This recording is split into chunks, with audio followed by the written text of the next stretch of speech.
Guys, sekarang ini memang banyak negara-negara yang mengakui Indonesia adalah negara yang paling kuat, antara negara yang penting juga untuk ekonomi dunia, guys. Terutamanya sekarang ini kita lihat Jepang pun mengakui Indonesia negara yang kuat dan penting di dalam global ini. Kenapa Jepang berkata begitu, guys, kepada Indonesia? Ayo kita sama-sama simak video ini. Mari.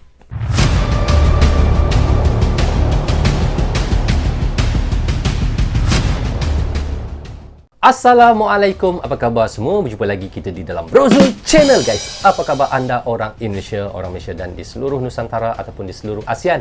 Apa khabar anda semua? Jika sihat, Alhamdulillah, itulah sebaik-baiknya, guys. Dan di kesempatan hari ini saya mengucapkan selamat tahun baru 2023 kepada anda yang sentiasa mendukung Brozul Channel, yang tidak henti-henti daripada dulu hingga sekarang, yang sentiasa mendukung Brozul Channel. Dan saya ucapkan terima kasih banyak-banyak kepada anda dan saya doakan mudah-mudahan teman-teman semua diberikan kesihatan yang baik, diberikan umur yang panjang, dilimpahkan rezeki dan sehat selalu. Guys, apakah azam tahun baru pada tahun 2023 pada hari ini, bermulanya hari ini? Jika tahun lepas tidak kesempatan ataupun tidak tercapainya impian untuk menjadi kurus ataupun untuk menjadi kaya ataupun untuk menstabilkan ekonomi keluarga, tahun ini kita sambung semula, guys, untuk kita sama-sama terus berusaha untuk mencapai azam baru kita dan mudah-mudahan pada tahun 2023 ini akan tercapai semua hasrat dan impian kita, guys. Okey, hari ini saya mahu mengaksyenkan satu video daripada channel Kilas Setapak. Teman-teman boleh pergi ke channel Kilas Setapak, klik butang subscribe dan klik tombol loceng, tanda dukungan teman-teman kepada channel Kilas Setapak, ya, guys. Jangan lupa tu, guys, kerana channel ini harus berkembang juga kerana dia banyak memberi info-info yang baik pada kita. Jadi, guys, judul yang kita mahu reaksyenkan adalah viral kini Indonesia sudah diakui oleh negara lain sebagai negara kuat dan penting. Itulah yang seperti saya katakan di intro tadi, kemajuan Indonesia sampai diakui oleh iaitu Jepang. Daripada Jepang pun mengakui sekarang ini Indonesia katanya sebagai negara yang kuat dan penting di dalam global, terutamanya ekonomi ataupun perdagangan. Kita tahu bagaimana Uni Eropah memang sangat mengincarkan nikel, bauksit, tembaga, timah daripada Indonesia.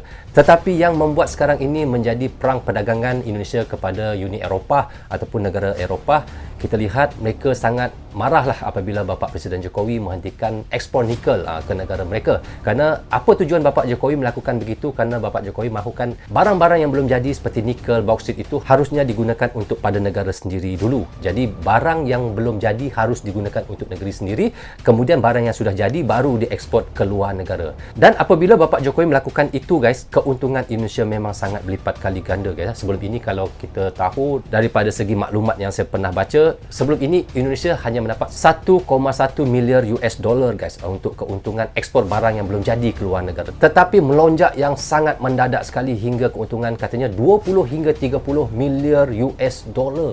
Bayangkan apabila Bapak Jokowi ataupun Presiden Jokowi menghentikan barang yang belum jadi ke luar negara. Keuntungan itulah yang dapat nanti meningkatkan ekonomi Indonesia, menambah Indonesia menjadi negara yang lebih maju. Itulah hebatnya Bapak Jokowi dan itulah respeknya saya kepada Bapak Jokowi ini, kerana dia sangat mementingkan kemajuan Indonesia dulu berbanding negara-negara lain. So, guys, bagaimana cerita yang dikatakan oleh Kilas Setapak ini? Ayo kita sama-sama tonton dan reaction bersama dengan Brozul Channel. Mari. Posisi Indonesia di Asia Tenggara dianggap penting, terutama dalam perannya di ASEAN. Posisi Indonesia sekarang itu maksudnya sangat penting di dalam Asia, guys, ya. Wow. Okey, kita lanjut.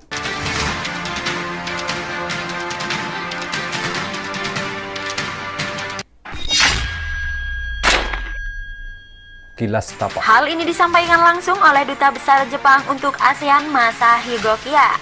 Ia baru saja menyerahkan surat kepercayaan kepada Sekretaris Jenderal ASEAN Lim Job Hoi. Lebih lanjut, ia mengatakan bahwa Indonesia memiliki peran yang penting di dunia global, misalnya ASEAN dan G20. Lantas, paling penting sekarang ini kita nampak memang Uni Eropah memang sangat mengincarkan nikel, bauksit, tembaga dan banyak lagi sebenarnya yang daripada negara-negara Eropah memang incarkan banget, ya, guys, daripada Indonesia ekspor mereka. Tapi itulah Bapak Jokowi baru-baru ini menghentikan nikel itu yang membuat kemarahan pada Uni Eropah kepada Indonesia lah. Memang Indonesia kita lihat memang sangat penting lah sekarang ini. Okey, kita lanjut. Bagaimanakah Indonesia di mata Jepang sehingga disebut akan hal menggembarkan itu?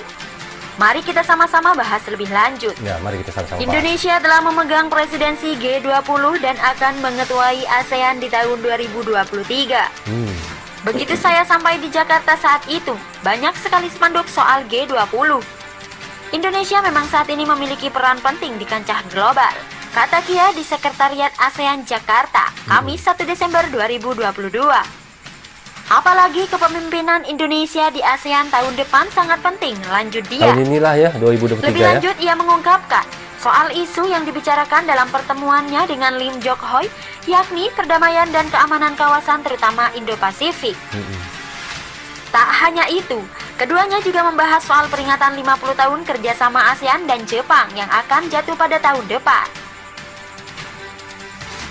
ASEAN cukup penting bagi Jepang dan sebaliknya, Jepang juga merupakan mitra kawasan yang penting juga untuk ASEAN, ucap Kia.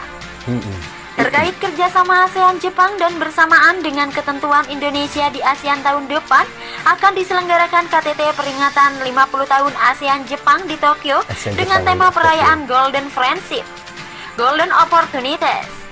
Dalam penyelenggaraan ASEAN-Jepang Ministerial Meeting di Phnom Penh, Kamboja, Agustus 2022 lalu. Menteri Indonesia Retno Marsudi menekankan bahwa Indonesia mengharapkan adanya kerjasama kontrak yang saling menguntungkan dan inklusif di Indo-Pasifik dapat diutamakan dalam kemitraan ASEAN-Jepang di masa mendatang. Betul. Presiden Joko Widodo berpidato pada konferensi tingkat tinggi KTT ke-24 ASEAN-Jepang secara virtual dari Istana Kepresidenan Bogor, Rabu 27 Oktober 2021. Jokowi mendorong agar kerjasama dalam sektor infrastruktur antara ASEAN dengan Jepang terus berlanjut. Dari data yang ada, setidaknya saat ini Jepang memiliki beberapa proyek yang sedang berjalan dengan nilai 259 miliar dolar Amerika Serikat di beberapa negara ASEAN termasuk Indonesia, kata Jokowi. Jokowi yakin infrastruktur berpotensi menggerakkan roda perekonomian kawasan serta menyerap tenaga kerja dalam jumlah besar. Infrastruktur dan konektivitas juga merupakan salah satu prioritas kerja sama konkret di bawah ASEAN Outlook on the Indo-Pacific. ASEAN-Jepang memiliki pengalaman kerja sama yang cukup panjang dalam pembangunan infrastruktur. Pemerintah Jepang telah lama terlibat mendukung implementasi Master Plan of Asia Connectivity 4, ujarnya. Jokowi menjelaskan, pada tahun 2023, Indonesia berencana untuk menyelenggarakan Forum Infrastruktur Indo-Pasifik. Okey guys, kita sudah reaction tadi daripada channel Kilas Setapak bagaimana yang dikatakan viral kini Indonesia sudah diakui oleh negara lain sebagai negara kuat dan penting. Memang kita tahu sekarang Indonesia memang sangat penting di dalam global ataupun di dalam ekonomi dunia sekarang ini guys. Termasuklah Uni Eropah sekarang ini memang sangat mengincarkan barang yang belum jadi daripada Indonesia, terutamanya nikel, bauksit, tembaga dan biji timah lah yang kita tahu, kerana nikel itu sangat penting untuk Uni Eropah, untuk pabrik-pabrik mereka untuk membuat baterai baterai mobil guys dan banyak lagi seperti iaitu smartphone pun guna iaitu nikel juga. Kalau bauksit itu untuk membuat aluminium, dan dikatakan pada pertengahan tahun 2023 ini dihentikan pula bauksit oleh Bapa Presiden Jokowi. Apa tujuan Bapa Jokowi melakukan perkara itu? Kerana Bapa Jokowi mahu kepentingan bahan-bahan barang yang belum jadi ini untuk negara dulu, untuk kegunaan negara dulu, dan tidak mahu digunakan oleh negara lain. Jadi kalau mahu negara lain menggunakan barang-barang yang belum jadi seperti bauksit dan nikel ini, haruslah barang yang sudah jadi. Kerana matlamat Bapak Jokowi, Indonesia adalah negara yang semakin maju, bukanlah negara yang berkembang. Itulah matlamat Bapak Jokowi. Dia mahukan Indonesia ini negara yang makin hari semakin maju dan semakin moden dan semakin dihormati oleh negara-negara lain. Dan Bapak Jokowi tidak mahu lagi hasil-hasil bumi Indonesia ini dikerok habis oleh negara-negara luar seperti terutamanya negara Eropah, tetapi hasil apa yang Indonesia dapat tidak ada mendapat apa-apa pun keuntungan. Malahan Uni Eropah ataupun Eropah yang mendapat banyak untung. Dan apabila mereka mengkerok hasil bumi Indonesia, lepas itu mereka akan jual semula barang yang jadi kepada Indonesia. Itulah kerugian yang dialami berpuluh-puluh tahun oleh Indonesia. Tetapi kebijakan Bapak Jokowi menghentikan, dan kita lihat bagaimana keuntungan sekarang. Saya dengar hingga 30 miliar US dollar guys, apabila Bapak Jokowi menghentikan ekspor nikel ke luar negara. Dan itulah keuntungan yang Bapak Jokowi, itulah keuntungan Indonesia dapat sekarang ini. Dan ditambah lagi nanti bauksit akan dibentikan, mungkin keuntungan akan bertambah-tambah lagi untuk Indonesia. Hebat kan Bapak Jokowi guys. Saya memang respect dan sangat salute pada Bapak Presiden Jokowi. So okay guys, rasanya sampai di sini saja untuk reaction saya kali ini. Semoga manfaat untuk saya yang reaction dan untuk teman-teman juga yang menonton. Jangan lupa klik butang subscribe dan klik tombol loceng, tanda dukungan teman-teman kepada saya. Maaf andainya ada tersilap kata dan tersilap omong, tersilap cakap kepada anda semua guys. Bagi anda yang baru saja mampir, jangan lupa ya guys, klik butang subscribe, tanda dukungan teman-teman. Satu subscribe teman-teman adalah untuk lebih saya semangat lagi untuk membuat konten untuk anda setiap hari. Okay, sampai di sini saja. Assalamualaikum, goodbye, bye-bye.